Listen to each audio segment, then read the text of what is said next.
All right, so it took me a moment to get the recording set, but now we are all set to record. It looks like we're going to have a few latecomers, but I'm a stickler for time, so I want to make sure that we just go ahead and cruise on through. My name is Sakia Lee, and I am NAEHCY's Director of Higher Education Initiatives. I want to thank you all for joining us this afternoon.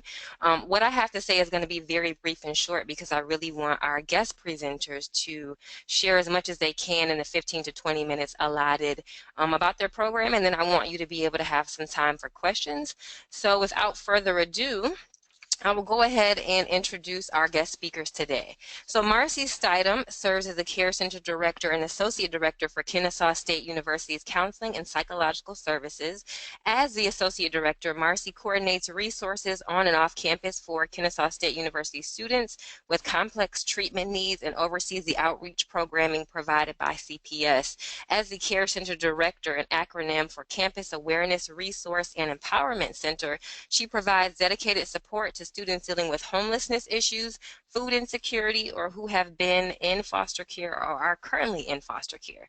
Her prior work includes her being the project coordinator for Valdosta State University's Division of Social Work's Project Healthy Grandparents Grant, 10 years of senior level management of county mental health facilities for Pathway Center for Behavioral and Developmental Growth, and 5 years as a supervisor for the Commission on Accreditation of Rehabilitation Facilities. For her efforts in supporting students at Kennesaw State University, Ms. Stidham has been the recipient of the Georgia College Counseling Association's Award, the Clinical Program of the Year Award, Atlanta's Magazine Innovation Index Award, and KSU's Department of Residence Life SOAR Award. Next up is Shirley Fanchan. She is the director of the U Access at the University of Massachusetts, Boston. She oversees the office that offers student services on campus that are in need of non-academic support. The office is one of its kind among higher education institutions across the Commonwealth. Before Shirley joined the staff at the Division of Student Affairs, she was a Chief Training and Technical Assistance Officer at Horizons for Homeless Children, a nonprofit organization working with homeless young children and their families. At Horizons, she oversaw the training and technical assistance program and raised awareness on special needs of young homeless children across the country. She brings to UMass Boston a wealth of knowledge related to serving homeless families, including those impacted by domestic violence. Shirley is now an at-large member for our board at the National Association for the Education of Homeless Children and Youth. And in her role at UMass Boston, she has created a statewide network in Massachusetts, the Massachusetts Homeless Post-Secondary Students Network, to address the issues and barriers of homelessness and post-secondary education access. So as you can see, you can already see why I chose these two women to be my co-presenters today.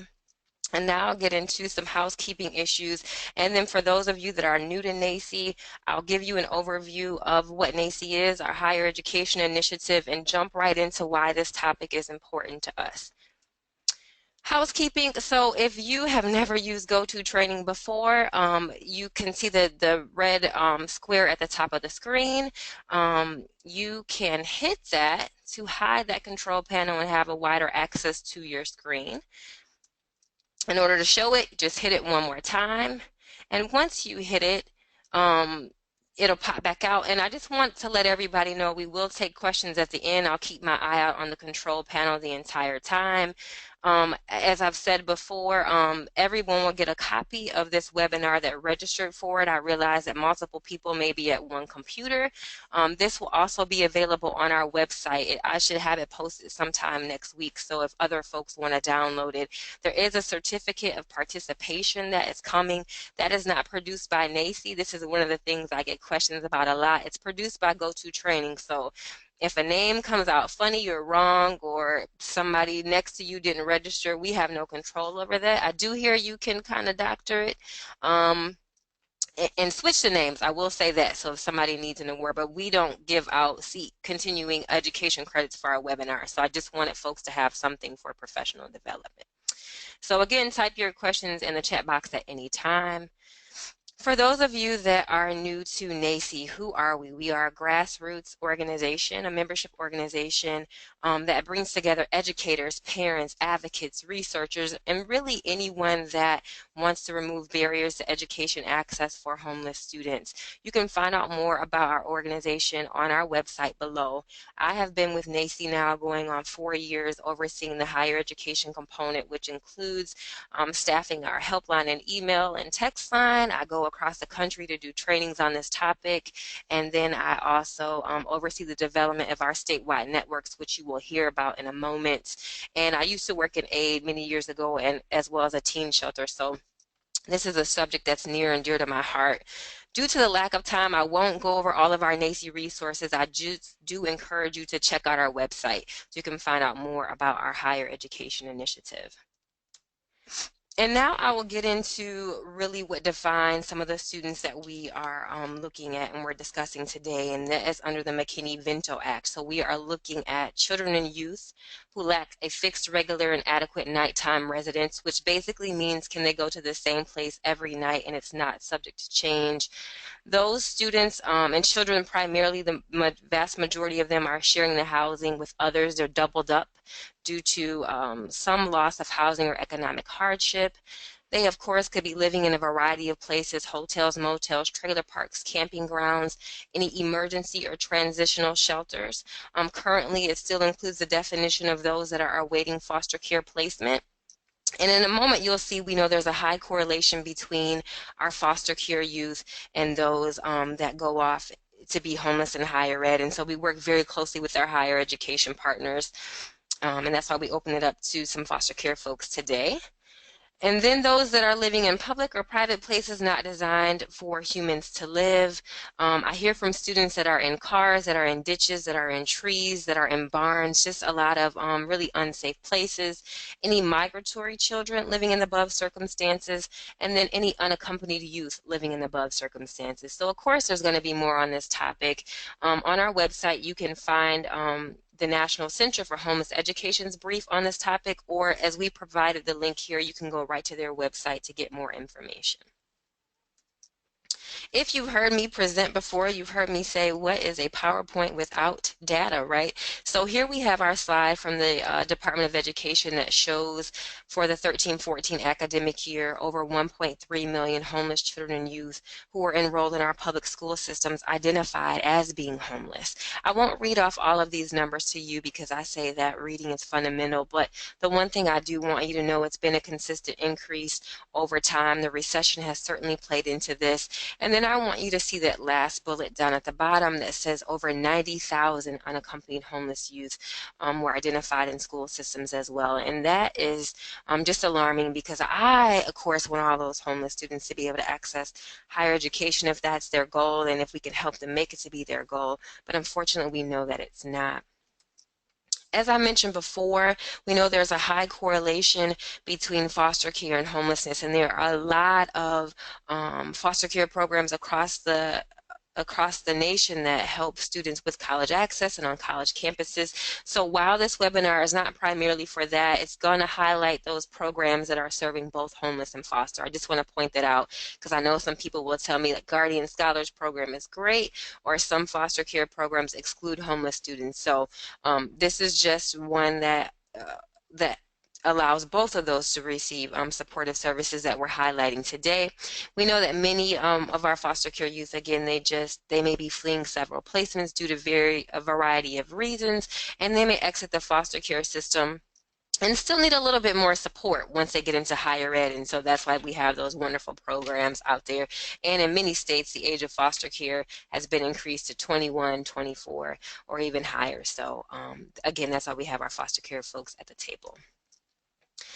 So this is about our single point of contacts on college campuses, and I just want everybody to know, I realize that SPOC that's NAEHCY language, right? And so it is really a supportive college administrator on a campus who's committed to helping homeless students and often foster youth, if there's not already a program designated for that, to help them successfully navigate the college going process on campus. They can help them with any of these things: admissions, financial aid, academic advising, student life, both on and off campus resources, and they can come from a variety of offices, as you will see. We do have some SPOC tips right now that are available in this link and on our website. Shirley, Marcy, and I talked, and we are going to revamp this and put more meat to it, and we're going to have a special committee to work on that. But I do want you to know the SPOC model is currently out there. And the benefits really is having someone on campus that knows about the language, that knows how to assist with unaccompanied homeless youth on and off-campus resources, that's knowledgeable really about the federal guidance, the state laws, and how they impact their higher education access. We've done several webinars on this in the past, so we won't get into this today. I will tell you to check out our NAEHCY website if you want to find out more just on the barriers and issues and some of that federal guidance for homeless students that access higher education. And the last thing I'll say before I turn it over to our wonderful presenters is that our SPOCs come from a larger network. And so those are our statewide networks where we convene a meeting with local stakeholders, our McKinney-Vento liaisons, our foster care workers, our higher education professionals, our shelter staff, and we bring everybody together in person or on the phone. We develop different goals that are best, and we build an action plan that is really right for that state or that community or that college, as opposed to NAEHCY just throwing off on you what we think is best. And then we talk about financial aid on and off campus resources. Very quickly, I will show you where we have our statewide networks. So you can see highlighted in what we call NAEHCY Blue, those states where we have some initiative going, and some are stronger than others, and we want to bring on 3 new states this year. I reached out to some folks that are hopefully on viewing today to see if we could go ahead and color those states in. If you don't see your state colored in, but you are working with the program that helps both homeless and foster students with higher education access, please do email me and let me know. So now I am going to turn it over to Marcy so she can talk about the CARE program at Kennesaw State University. Hello, how are you doing this evening? I'm so excited that Sakia invited me to be a part of this conversation. I'm always excited to talk about what we're doing here, but also celebrate what people are doing across the country. So again, my name is Marcy Stidham, and we're going to talk about the CARE Center and basically how we help our students, what services we provide, what things we have achieved over the past now 5 years in existence, as well as just some of the things we do in the community and how we garner relationships and partnerships. So just a quick highlight, we have basically 6 different services, and we'll get into later just some really colorful slides about how we have provided these services and what we've done to impact our students over the past year.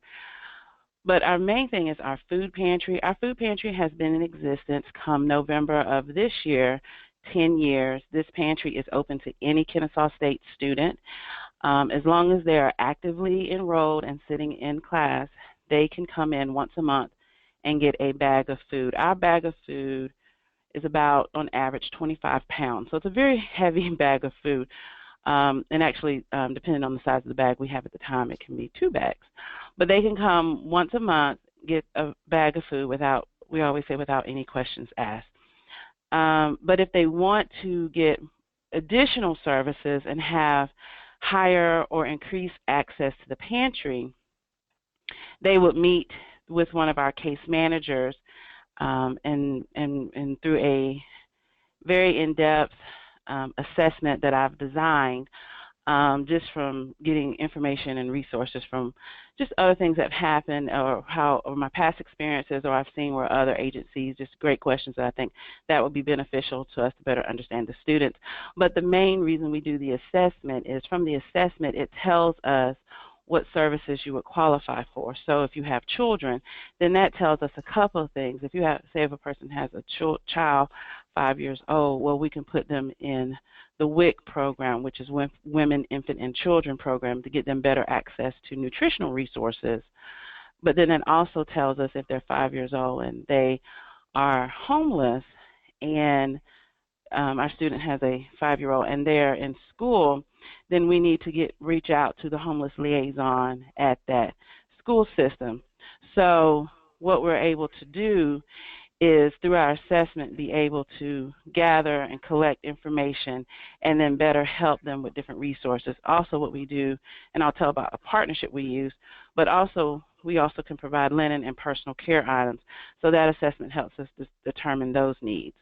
And in our linens and personal care items, those are different things from everything you can think about, from toothpaste to toothbrush to floss and different things of that nature. We do not have a clothing closet, and I'll talk more about that community partnership, the way we do that. But we do maintain emergency items such as hats, coats, gloves, and towels. That way they can take a shower. We don't have our own showers in our facility, but there are showers on the campus in certain areas across the campus, and so we'll make sure students get to those areas and take a shower, but make sure they have the soap and the deodorant and different things that they need for those resources. One thing I want to do is back up and say for the food pantry, all of our items are at this point 100% donated, but we have fostered a new relationship with a community food bank, and so I'll talk about that when I get to that slide as well. And then we do work really well with fundraising efforts through our developmental office at the development office at the university, doing foundation grants and different things of that nature. And so just making sure that we have different resources for the students. And what we use our donations for our monetary donations, we use our monetary donations to actually help and pay for up to 9 months rent, help a student who has an eviction notice get current on their rental fees. We have also purchased campus meal plans. So through a lot of fundraising efforts and grants, we've been able to help honestly be able to move a youth, especially when our youth are coming from high school, help them, our homeless students, get into on-campus housing. We have helped a lot of our foster care youth basically through our case management service because we connect with their independent living coordinator in the state of Georgia and make sure that they have the resources and supports that they're supposed to get through the foster care system, and then if we need to, supplement with different donations. Also, we have volunteer efforts because we have tried to garner a campus culture of volunteerism, and we have a campus culture that really supports the care center. So we have a lot of students who volunteer, make the bags for our students so we can give the bags out through the pantry. They help volunteer and do a lot of different resources or either food drives across the campus.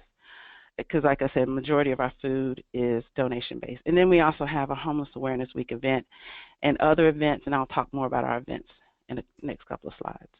So some of our campus collaborations are with admissions and financial aid. Those are crucial, especially right now at this time of the year, because I'm doing a lot of recruiting efforts, working, talking to, have met with homeless liaisons in the high schools, and so helping foster care youth. Right now I have a foster care youth and a homeless youth trying to come to Kennesaw. They have been accepted to Kennesaw State, and so I'm helping them with the process to jump through some of those hurdles that they may face, and then also becoming their campus advocate before they even become a student. Sitting in classes, I become their campus advocate to make sure that our systems, not being able to maybe talk to the foster care system because those in Georgia do not naturally sync up, I make sure that becomes streamlined so it doesn't negatively impact the student. As Sakia said earlier, I am the Associate Director of Counseling Center, so oftentimes poverty has a traumatic effect, and so we make sure all of our students have access to counseling as they need it. Then, of course, I work with campus housing, culinary service, and the bookstore. One thing I didn't mention, I do work closely with our graduate programs, and that's because I use Master Social Work interns. I have right now 5. And those 5 interns help me to provide the direct care services. So it becomes a great learning opportunity for them, but it also becomes a way I don't have to do all the services and be the beginning and the end for everything for them. So they understand the resources and the connections we have in the community, and then they also help connect our students that we work with to those services in the community. So some of the community engagement that we do, of course, NAEHCY is a great partnership, but I wanted to talk about where we have our SPOC level. So all of these organizations have websites, but my little trick to remind me to point out some things, I highlighted the two organizations where I wanted to do a little special stop and talk about the relationship. So Embark. Embark is the statewide network for the state of Georgia, and that is housed out of the University of Georgia in Athens, Georgia.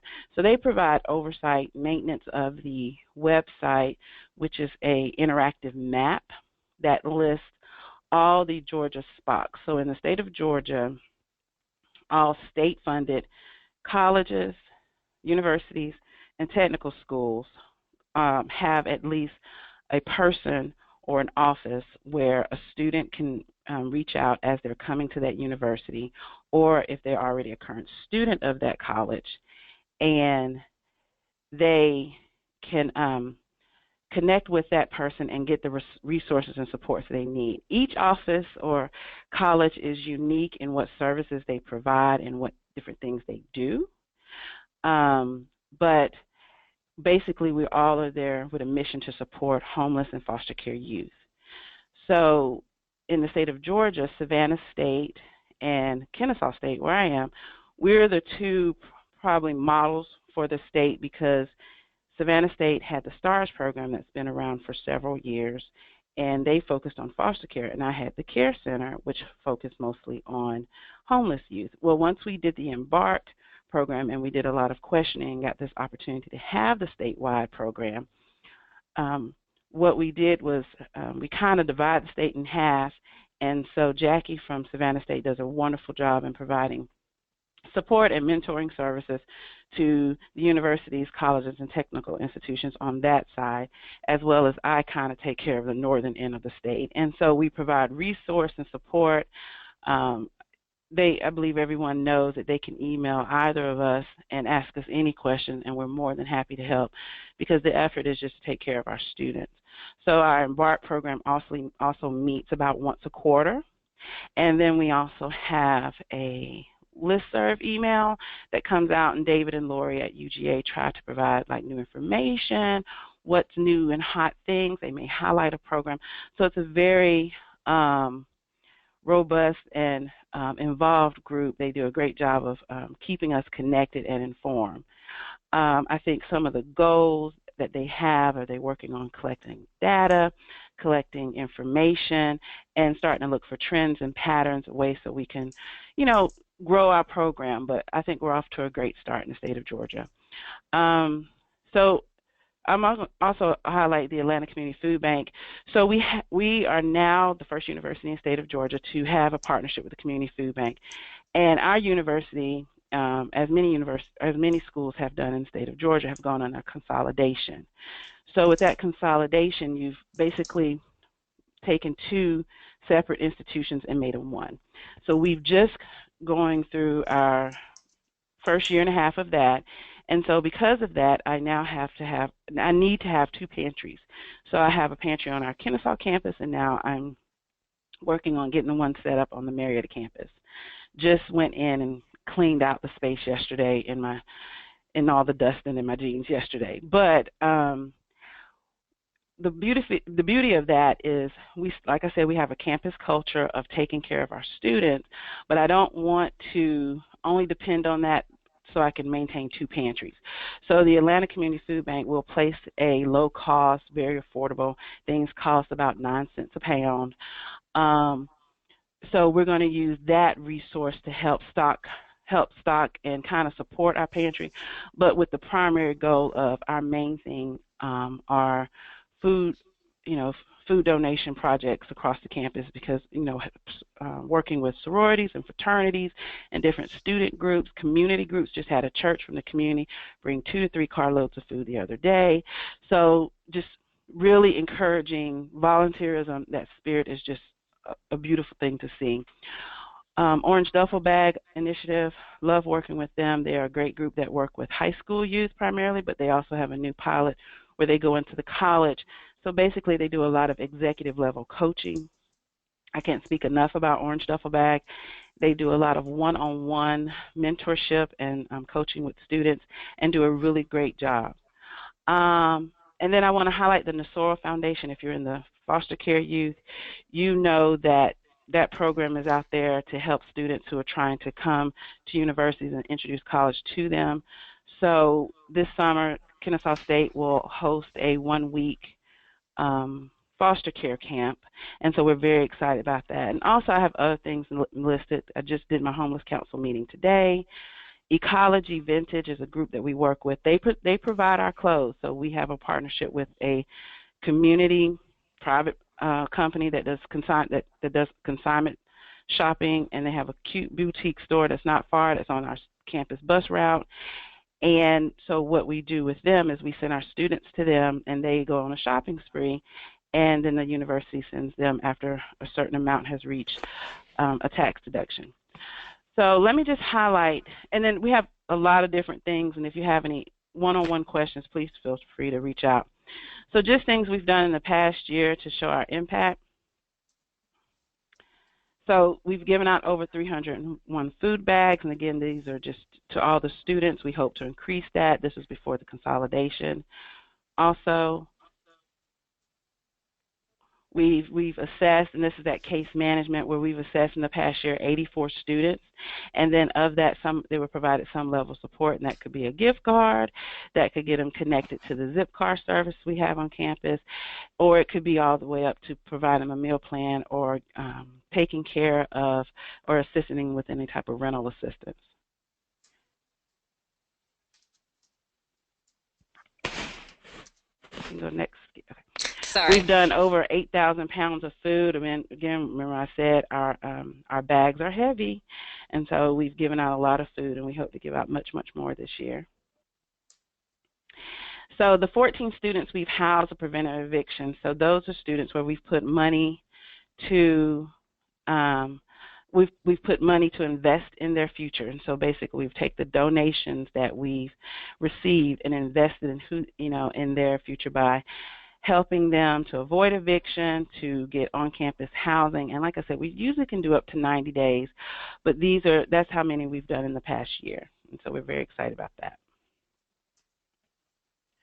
Also, that's how much we've used for just housing and meal plans. Since CARE has been collecting funds, and that's been for the past 2 years, we've collected well over $65,000, and so that's different things we do through campus campaigns, where they do the phone-a-thons. We've done actual fundraisers and partnered with different departments across campus. It was just one of those things where we just really had to just at a certain point, we got to the point where we really needed the funding to be able to get people from surviving to thriving. And then the next slide this is our Homelessness Awareness Week. So we celebrate Homeless Awareness Week. This will be our 9th year this year. We do it the first full week of November. This is how many students who we touch during that week. So we go into the classrooms. We had almost 40 different community providers come in and talk to different classrooms. We have a sleep out. We do a collaboration this year. We did it with the University of Tampa, and several of those students came out and slept out with us. And then we do things with our football teams to raise food. This is usually our busiest and most hectic week. I'm already planning for it for this year. But it's also the week where the most students identify as homeless. So it's an awareness campaign, but it's also a way to get students to kind of come out from the corners and let us know that they're there and we can help them. And so this is our website. You're welcome to go out there. We have tons of information out there. A lot of the campus or community partners that we work with that I listed, we have links to their website so you can get more information. These are actually quotes from actual students that we've worked with. And then also my contact information is on the website if you want to have more detailed questions beyond what we can answer on the webinar today. Thank Thank you so much, Marcy. I feel like I probably could have had Marcy on for an hour and Shirley on for an hour because I see so many questions popping in. So I just want folks to know that if we don't get to the questions, I'm going to make sure that I stay on longer and make sure we go through all of them, and then if I need to send those out, I will. As a reminder, I have stated and even typed in here that everybody who registered will get a copy of the slides. You should have those by tomorrow morning. I have to do some formatting to stuff, but you'll get a copy. You'll get a PDF of the slides. You'll also get a recording of this webinar, and it will be on our website. So no worries. We always make sure that everybody gets it because we know it's a lot of information coming at you fast. So now we will go ahead and segue into Shirley sharing information about the U-Access Center at UMass Boston. Good afternoon, everybody. I hope you guys can hear me. You can hear me, right, Zakia? Yes, you're okay, good. I'm make sure I am. So thank you so much for having me here. It's really my pleasure to share what UMass Boston has been doing.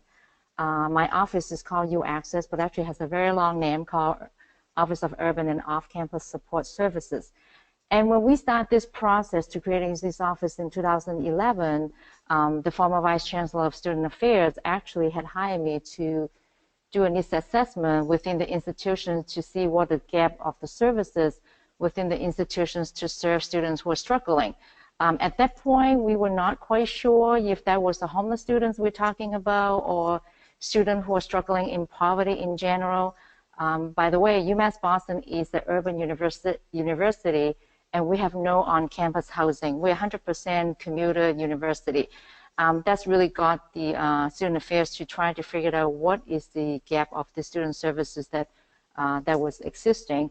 And with that process, we identified the challenges for homeless and company youth and disconnected young adults on campuses. We have a lot of students who are academic underperformance. We have housing issues, medical, mental health needs. Employment was a major thing we talked about when we linked to students' poverty. Basic needs assistance, such as food insecurity and personal hygiene. We have quite a number of students who are also undocumented. So that's kind of the needs that we had got it from the needs assessment in 2011. And 2012, our Vice Chancellor decided that we should open an office to address those issues. So that's how the Office of U-Access was created. So we have a mission, goal, and outcome, all those things that we create. The beauty of this office, as I was told by my Vice Chancellor, was I literally operate a mini social service nonprofit organization within the institution. So that was my mandate when I came into UMass Boston to open the Office of U-Access. So you can see we're very streamlined. We have mission, we have goal, and we have outcome. So basically the bottom line with everything is we want to make sure that we can retain the students who are experiencing homeless and who are also in the foster care system that will be able to graduate within the time, which is between 4 to 5 years according to our study, the average graduation rate. So that's how U-Access create. And a lot of time when we reach out to the faculties and staff on campus, a lot of time they would ask, well, why we need an office like that on campus? So my take on is that we try to explain to the faculty is because this population is always being overlooked with their challenges, obstacles by a social service agency. And we also want to make sure students can also succeed academically on campus and make sure that they also will be able to succeed in life off campus. Now, this is a very ambitious goal because when we talk about succeed in life off campus, we're also talking about some level of the post-graduation work because my office don't just work with students who are on campus right now attending school. Some of my students actually have graduated already, and we're still trying to make sure that they're on track to make sure that they're not homeless or they're receiving adequate services. So that's what U-Access does. And I want to give you some idea about who exactly using our office because we have been collecting data for quite some time now, since 2012. Majority of the students that we serve at UMass Boston is freshmen, and over 80% of them receiving financial aid. And I have to say, a lot of my students actually work very hard. They either work part-time or half-time or full-time. They work multiple jobs. And majority of them, they only receiving minimum wage or sometimes the poverty wages, which is between $9 to $10 an hour in Massachusetts. And situation, this is the most updated one by 2015. Most of the students that I work with, 21% of them are living either in the homeless or currently living in a homeless shelter, and 32% were couch serving. And we also see a little increase this year.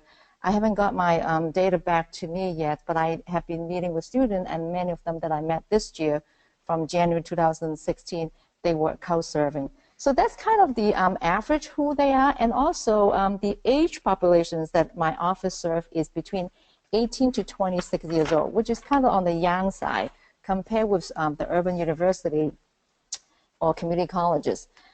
2014, my office, we realized that data is critical. So we had actually launched a campus-wide survey collaborating with the Department of Psychology PhD program. So this is the statistics that we had collect. Over a quarter of students that respond to the survey report some form of a food insecurity. Approximately 5% of them actually did not know where they would sleep. And also nearly 5% reported they're being homeless since they start college. So that's kind of an alarming number that we have. And the good thing also with this survey is the whole survey outcome, we want to link the statistic to the attendance and performance. And this is what the survey is all about, is what is the effect of homelessness and food insecurity on school attendance and performance. So the report that actually we have published in the Journal of School Retention is over 80% of the respondents indicate that food insecurity had negatively affected their class performance. And 4% of the respondents actually had registered at the one or more semester because of the food and housing instability. And performance-wise, we actually had found out over 55% indicate that food insecurity had compromised their ability to attend classes, and 5% risk failing a class because the food insecurity and housing instability. Now, with all these numbers, we are actually bringing those numbers back to the administrator at the higher level for them to understand homelessness and food insecurity had a major impact on the school attendance and performance. So all this data that we're showing in this slide is basically echoing what we have seen among the student populations. When they're hungry, they cannot concentrate in classes. When they're hungry, they have no energy to study. When they are homeless, they have no way to find transportation to come to school because they don't know where they're going to stay for the next few days. So that's really what the evidence that we're trying to prove these populations and the struggles and the obstacles they're experiencing every day. So what do we do about that? Because we have the data now. And that's what my office now is creating. This model is Bridge to Graduation and Beyond. So basically, our office, we do everything pretty much like Marcy had reference to. We provide case management. We also have a U-Access food pantry, like Marcy mentioned at Kansas State. We run pretty much every week, and we have about, since January 2015, we have over 1,000 student visits every week at the food pantry, and we had received over 12,000 pounds of food since last year. And we opened this food pantry since 2013. So the demands of the students who want to use the food pantry has been increasing every semester. So we used to open the food pantry only during the semester. Last year, we actually start to respond to the students who are coming to the summer classes when they're doing the summer semester. So that's the reason we know that our number will continue increase. We also do a lot of educational component to help the student to become self-sufficient. So two major components that we add to the office model since last year was the well-being workshop. The beauty of having this service in university is I'm able to collaborate with many other colleges that have PhD program who would provide their clinical internship placement at my office. So for example, the well-being workshop is a series of well-being topics that we collaborate with the Department of Psychology PhD program. They would come to our coffee hour, talk about stress management, how the sleep hygiene. This is one of my students' favorite topic is how to sleep well, because if you sleep well and you can go to attend classes. So that kind of the topics that we do. We also create, this is a very interesting topic that I had been working with students since day one when I came to UMass Boston is financial management. Many of my students, they struggle, either they're experiencing homelessness or they're in the foster care system or they're aging out from the foster care system. One of the issues is always come back to the financial struggle.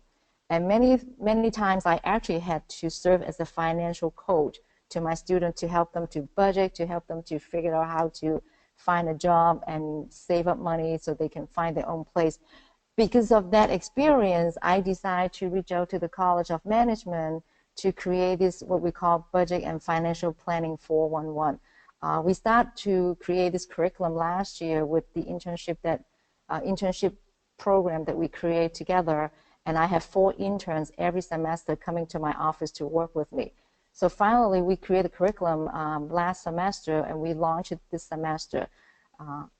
On top of that, we also collaborate with one of the commercial banks. They will come in to do financial workshop to the student who signed up with this program. So all my interns now, they serve as the student coaches. They would do coaching with my student who signed up with the Budget and Financial Planning 411. So what we do is to help them to set up some financial goal. So at the end of the semester, they will be able to have some concrete result to see.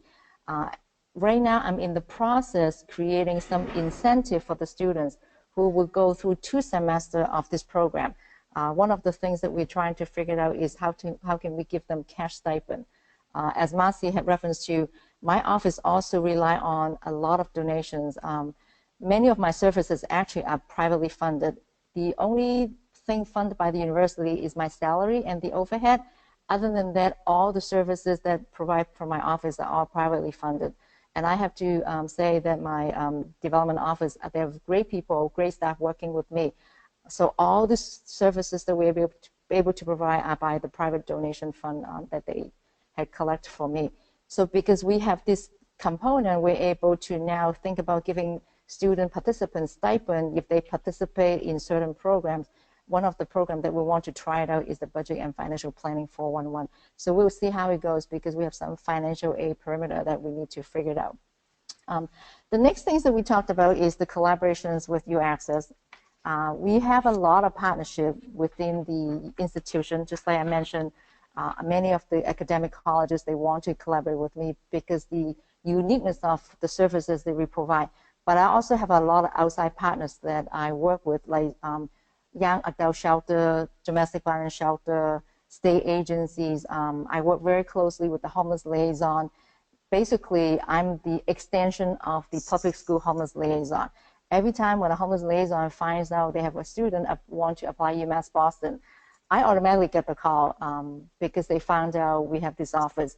And a lot of time, I will be able to help them to walk through the admission office and the financial aid process, everything.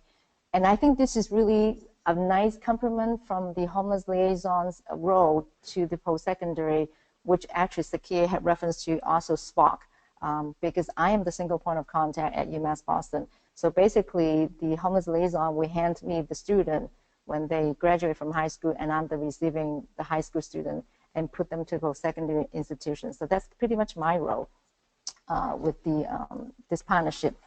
So one of my sidekick, I call that sidekick because in my day job, I was not supposed to do that, but because I was very intrigued by the national network when I met Sakia Lee at NAEHCY conference, and I came back and convinced my vice chancellor to let me to do this, and she agreed because she also saw the benefit of creating a statewide network to increase the awareness across the state to have all other post-secondary institutions to join this effort. So we were able to create this Massachusetts Homeless Post-Secondary Student Network. Now, my model basically is really simple. It's based on Sakia's national model. But because I'm a state employee, I was not allowed to do a lot of advocacy and policy work. So I was able to recruit a partner, Massachusetts Appleseed. Massachusetts Appleseed is a law advocacy group, that legal service advocacy group in Massachusetts. They advocate for public education's accessibility. So we both actually are the co-partners of this network because Joan from Appleseed is able to do the policy work, and I, from the UMass Boston perspective, I'm able to provide the programming piece perspective. So this is how we created the network in 2013. And the network had many members that when we first reached out to, we basically identify what is the key partners, and we want to look at is what exactly we need to address with the post-secondary homeless students' challenges. And we look at the McKinney-Vento Act in Massachusetts. What is the issues that we're talking about in Massachusetts state level with the McKinney-Vento Act? We find out access is one of the issues, support services, transportation, and also we included foster care, because foster care is also part of the homeless student populations that we serve in many ways. Because in my office, I have many foster care students. By the time they're aging out, they will come to my office in panic and ask me to help them. So because of that experience, I also convinced the network to really look into the foster care piece, how we can also extend the network advocacy work to the foster care piece. So this is the network background that we have come up with in 2013. And with that, we also identified the indicators. I'm not going to go through the slide because I think you guys can read through the slides.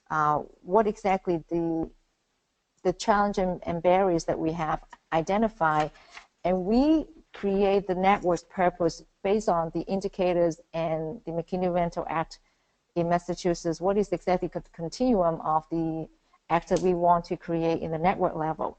So the goal of the network, we have a very ambitious goal, is basically we want to develop evidence-based and systematic strategies that can help homeless youth in transition from secondary to the post-secondary institutions.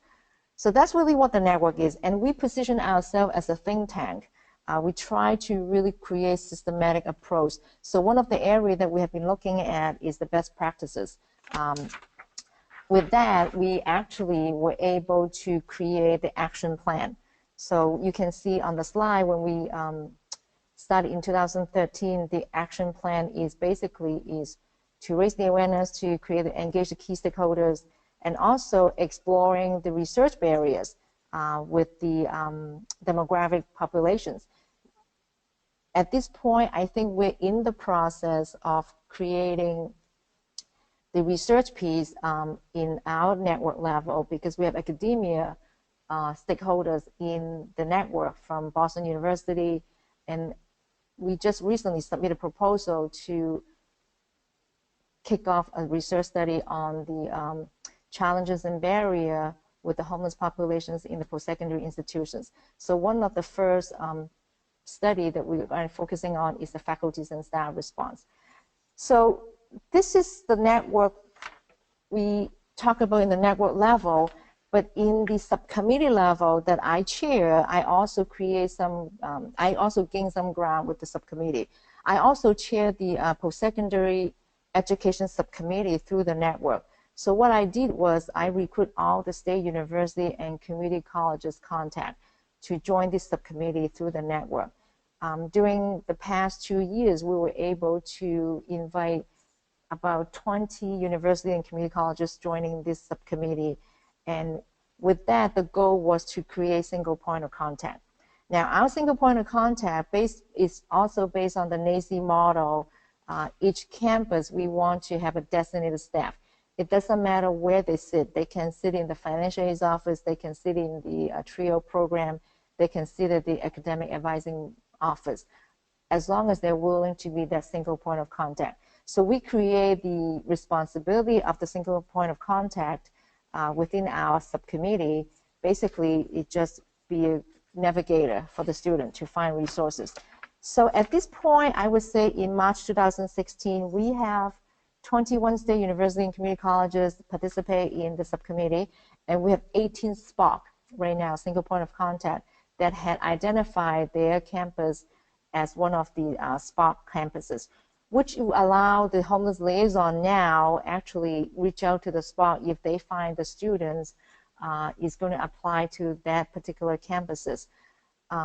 With this subcommittee work that we did with the SPOC, we were able to also create another level of the coalition building by creating regional forum.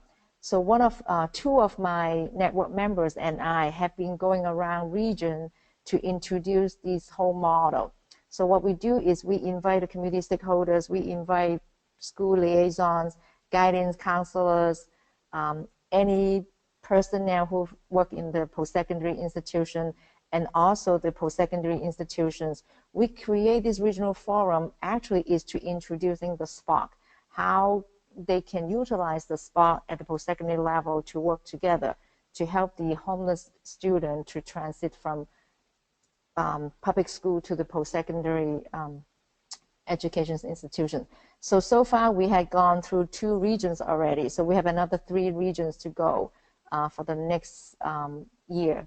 This is our goal. So this is all the work that we've done through the post-secondary education subcommittee, and it has been quite successful, I have to say.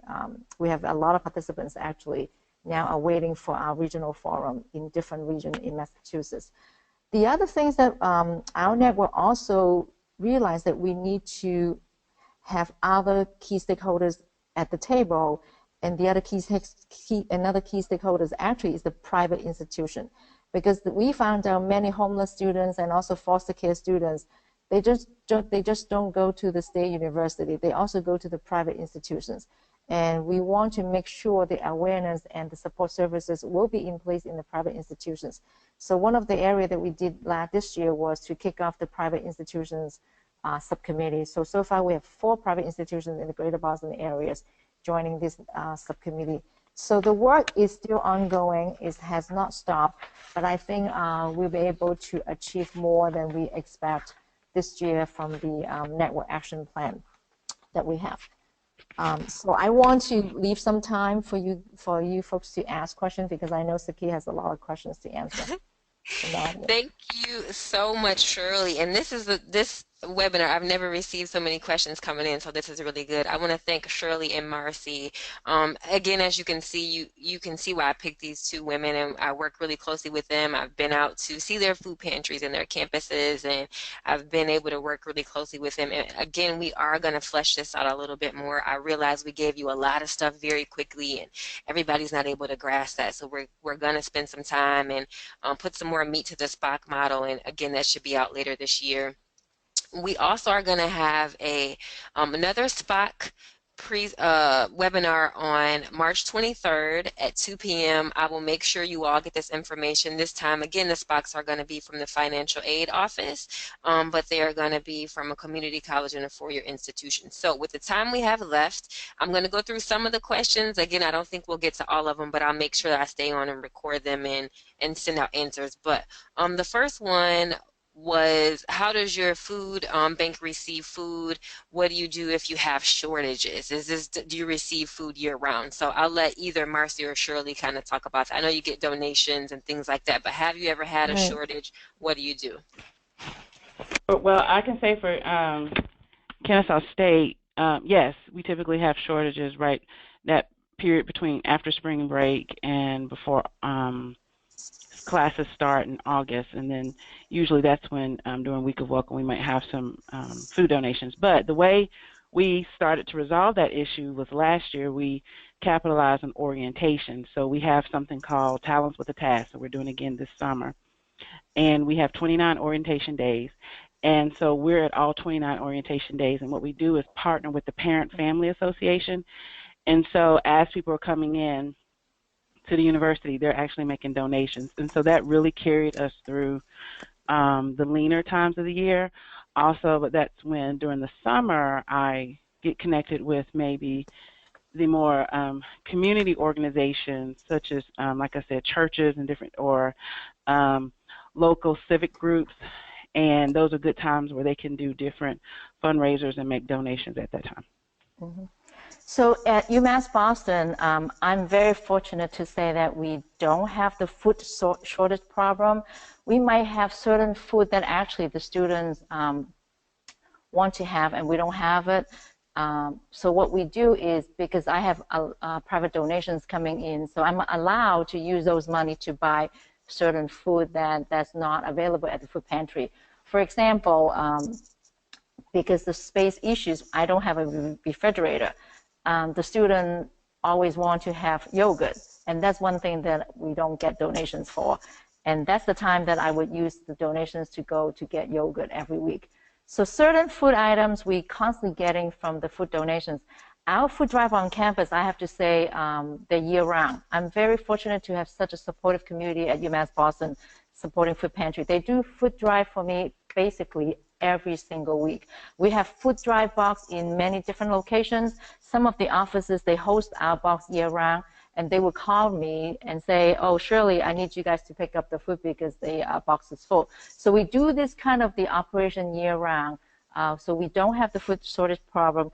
And also last September, we officially became the Greater Boston Food Bank member. So that's another source for us to get donations. Basically, going to the Greater Boston Food Bank is just like shopping at BJ. So we're able to shop a lot of stuff that we can give it to the student. So that's how we solve all those problems. Got it. Thank you both so much. And I don't think people realize how tiny your offices are. So can both of you, I know we're all, if you all knew how hard we worked, right? We work just as hard as everybody else. But can you both tell me how large your office is? How many folks do you have on staff?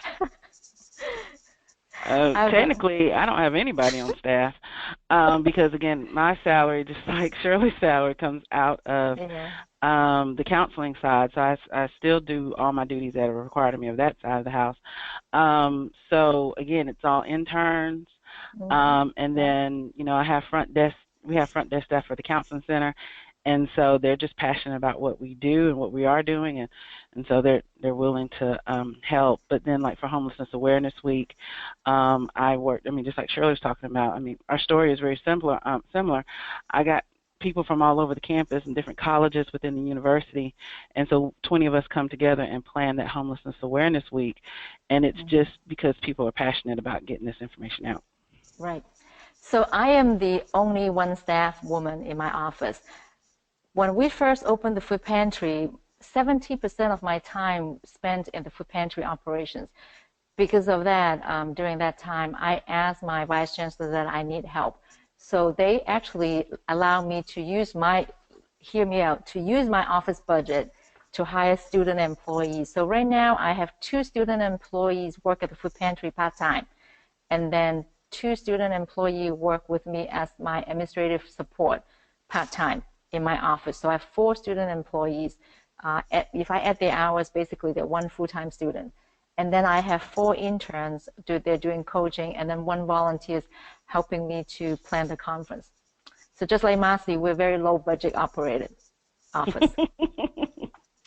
Got it. And then for the sake of time, we have another meeting that starts at 3:30. So again, I just want to remind folks, I know a couple people may be mad. We won't get to every question live, but I have been writing them down. I'm going to be like, hey, Marcy, folks want to know how the Georgia Department of Ed provides support to the SPOCs, or hey, Shirley, are you working with admissions and all of those things? So we will get that information to you. But right before you leave, can you just tell me, do you work with national, regional, other folks as part of your initiative? Well, I think my relationship just starting now with Nasoro, so that's national. So the answer is yes. And then with Department of Ed, worked with them. I'm not if anybody come to KSU, our admissions staff knows, my financial aid knows, everybody, I think echoing what Shirley said, they send them to me if they check those boxes on their FAFSA or they identify. Even I just got a referral today from a person who helps with out-of-state fees and different things like that. A student admitted she needed help, so we're going to try to see her today. But yeah, so I'm very just connected with different groups. Orange Duffel Bag is also, even though it's based in Atlanta, it's a national group. So yes. All right, and Shirley? Yes, I definitely work with NAEHCY, of course. I also now, since last year, I started to work with NASPA, National Association for Student Affairs Professionals, because they find out homelessness and foster care population is a growing issues among higher ed in the student affairs professionals. So they had reached out to me to do more educational component with them. So this is the other national organizations that now we start to get involved. Got it. Thank you both so very much. And NASPA is a great organization. I just had the opportunity to become a co-chair for the Homeless and Foster Committee, so I'm excited about the work that lies ahead for us. Again, I want to thank everybody for their time. Trust me, I've been busy over here doing shorthand on the questions, so we will get those answers out to you.